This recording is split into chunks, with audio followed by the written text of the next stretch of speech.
Hi everybody, this is Zaria here. I got a question in that's juicy.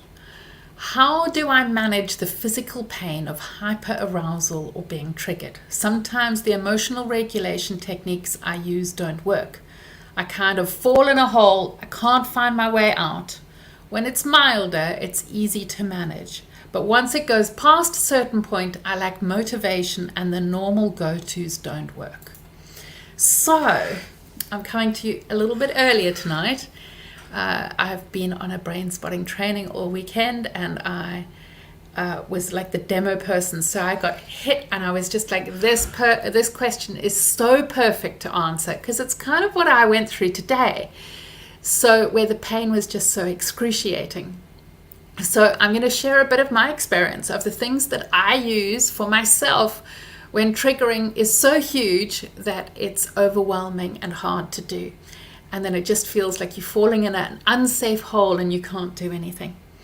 All right, so tomorrow I start the Tame the Triggers workshop. If you haven't signed up, the link is there, restoring.love. If you're finding support and help from these videos that I'm doing, please share them so that they'll reach more people, so more people can join the workshop and get support and care and goodness from them. All right, so let's begin. So I'm just going to read that little thing again. It said, how do I manage the physical pain of hyperarousal or being triggered? Sometimes the emotional regulation techniques I use don't work and I fall in a hole and can't find my way out. When it's milder, it's easier to manage, but once it goes past a certain point, I lack motivation and the normal go-tos don't work. So let's have a look at that. Firstly, what I do is that wherever the physical pain is, I might touch it so that it knows that I'm there for it. And then I focus in on it, like I'll close my eyes and go into the nugget, like the point of pain. So, for instance, I've been working on something and I keep getting like somebody stabbing me with a dagger. Now, interestingly, in the last few months, I've been stabbed in the back by a few people that just came out of the blue and created such emotional deregulation in me. And I just kept getting this feeling of being stabbed in the back. And when I closed my eyes, sometimes I'd see an ice pick being hit in my back by these friends. It was just such a weird, and I could feel the physical sensation of this backstabbing. So I would touch it, and I've got like right here, I've got this spoon that if I can't reach something, I can touch it with this so that it still gets like contact because it's hard to touch my back. So I've got something right here to be able to touch whatever bit of me is being triggered. So that calls the brain's attention to it to say, hey, this needs some support here, please. And then I close my eyes and I go into the point of the most triggered and I sit with it. And that can be quite hard for people who don't have like a big zone of tolerance, because if you're not used to experiencing pain, like I've done masses of processing, so I'm good with going, like I go to the point of the most pain and I just sit with it. And then when I'm sitting with it, I will ask it. I'll say, I can feel the excruciating pain that you're in and I really care about you. It makes sense that you're in agony. So I empathize with that pain because I know that while it's physical, it isn't really physical. It's emotional. And my nervous system is just pumping the trigger to force me to face whatever is there. So I go to the nugget of it and I sit with it and I soothe it. And then I listen into it and I ask it why it's there, what it needs from me, where it came from, and I ask it what support and care does it need. In the Overcome Emotional Abuse program that I'll be sharing at the end of the week or next week, it's an 8-week program, and I teach how to create the scaffolding that our psyche needs to feel more stable. So I introduce support characters and protectors, and so I will call on my support characters and protectors that offer like a safety and support. I also create a safe space for myself, and so I will enter that safe space that I've created in my mind to be able to hold me through that. So those are some of the things that I do, and I understand that for some people that going into the core point of it is just too excruciating. So I want to share with you a couple of resourcing things that you can do in your body. So the one thing is that you can resource yourself by like covering one eye. If you do it, everybody do it who's with me now. You might tune into something that's just a little bit upsetting, but not huge, just to test this out. If you put over one eye, like when I put over that, I feel really calm, connected. When I put this over, I feel quite activated and panicked, and I hear like, am I going to get all this done in the 10 minutes? So you can see one eye is more resourcing and one eye is not, and it changes, because earlier today I was doing it and this eye was resourcing and this eye was activating. So you can find which eye is resourcing and which is activating, and then put it on there. And then what you can do is find a place in your body that is not triggered and in pain. When I did this with somebody the other day, she said there's nothing in her body. And I asked her to look again. Is it the tip of her nail? Is it like one strand of her hair? Something that's more grounded, secure, calm, safe, connected. She ended up sharing it was the tip of her pinky. I said, that's perfect. The pinky is the finger, the meridian line that comes to your heart. So from that, I asked her, tune into that calmness in your pinky, that resource in your pinky, that safety.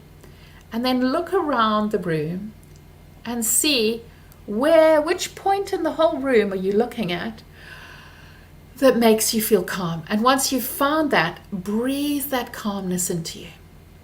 Breathe that into yourself. So you can do it with all three things, like you find which eye is the most resourcing, you find which part of your body is the most resourcing, and you can touch it with something else, an object, whatever it is, touch it with whatever is there. And then you look around the room and you find the point that mirrors that calmness that you feel in that point of calmness in yourself. And then once you're feeling that, you can breathe that into the part of that is painful, or you can just sit and breathe in and feel that calmness in your body. And that allows you to be able to resource yourself so that you feel better in yourself. So I hope that helps you. So I'll just repeat for those of you who are just arriving. The one thing is to touch it, nourish it, and soothe it. Really empathize with it.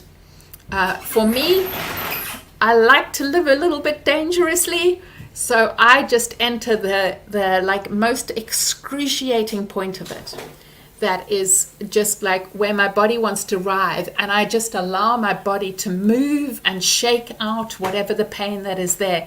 Because often the pain has got trapped because we've repressed it or we've ignored it, and then it has to scream to get our attention. So you can prevent the pain by catching it when they're smaller, which I share in lesson 5 of the warm-up lessons. But you can shake it out, you can run, you can move, you can dance it out. So that's one other option. But I tend to find the exact point of the pain, like the core nugget of the pain, and go inside of that. This person also said they struggle because then they fall into a hole. When I fall into a hole because something is so overwhelming, I know it's my body is shutting down on purpose because it's too overwhelming for me. And so I allow my body to do that, and I lie in the hole and I thank the hole for protecting me. Because when you are in that hole, the person said, I get no motivation and I can't do anything. Yes, because your body's got overwhelmed, and so the dorsal vagus nerve has shut down, and then you're immobilized and your body takes you to a hole so that you can resource yourself. So when you have fallen in a hole, I don't want you like forcing yourself to motivate yourself because your body's shut down. And so you're going against the resourcing, the natural resourcing of your own body. So I want you to lie in the hole and breathe in that hole. And then what you need is one mini step of an action that you can take. So in that place, in the hole, you can just gently do butterfly hugs. You can do tennis eyes, looking right to left. And then in that, you can empathize with yourself of, this is so hard, I've fallen in a hole right now. And I want you to be there and welcome it. Like today, when I was doing a therapy session, I was the client, and there was like this big dark cloud. And it was so intense that when I breathed in it, it felt like I was just blanking out. And then below here was like cool, fresh air for some reason. So I would take one breath of fresh air, one breath of dark cloud, one breath of fresh air, one breath of dark cloud. Your body knows what it will take to heal you. And I would follow your body of what it needs. Everybody is different. And I want you to trust yourself and ask that pain, what is it that it needs? So you can resource yourself using whichever eye, covering which eye gives you more resource. You can find a point in your body and then find a point outside of you that's resourcing, and then engage with this part. I hope that helps you. For those of you who are not signed up to the Tame the Triggers workshop, we start Monday tomorrow. Come and join us. It's going to be a delicious week together, and I'm so looking forward. And if you found this helpful, please share it so that we can reach more people who are feeling alone, desperate, and needing love and support.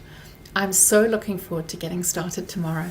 I'm sending you so much love and blessings and goodness to you.